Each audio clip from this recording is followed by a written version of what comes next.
El gran recapte d'aliments ha estat tot un èxit a l'Alt Urgell. Durant divendres i dissabte, uns 70 voluntaris han col·laborat amb la recollida d'aliments portada a terme en els supermercats col·laboradors. Aliments per la Solidaritat ha estat l'encarregada a la comarca d'organitzar el gran recapte. Aquest era l'aspecte que oferien alguns dels establiments col·laboradors aquest dissabte, on els voluntaris recollien i feien una preselecció dels aliments que els donaven. A part, també informaven dels productes dels que en tenen més mancances. Principalment per als nens petits, per als nens de continuïtat, la llet de continuïtat, aquesta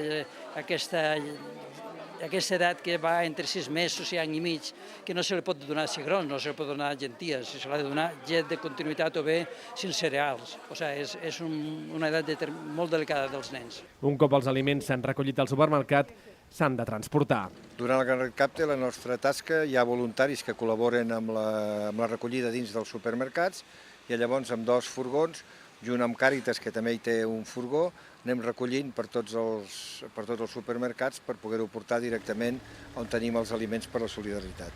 La feina, però, no s'acaba aquí. Un cop arriben els aliments al local, es pesen les caixes i un cop es buiden s'han d'ordenar per tipus d'aliment i data de caducitat. És molt important que no se'ns faci malbé cap quantitat d'aliment.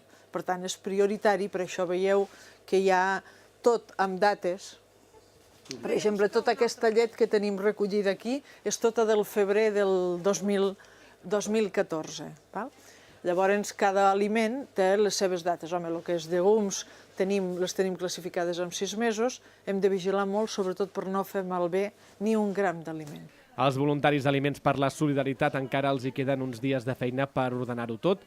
Entretant, unes 170 famílies alturgellenques ja depenen de l'ajuda d'aquesta associació per poder-se alimentar.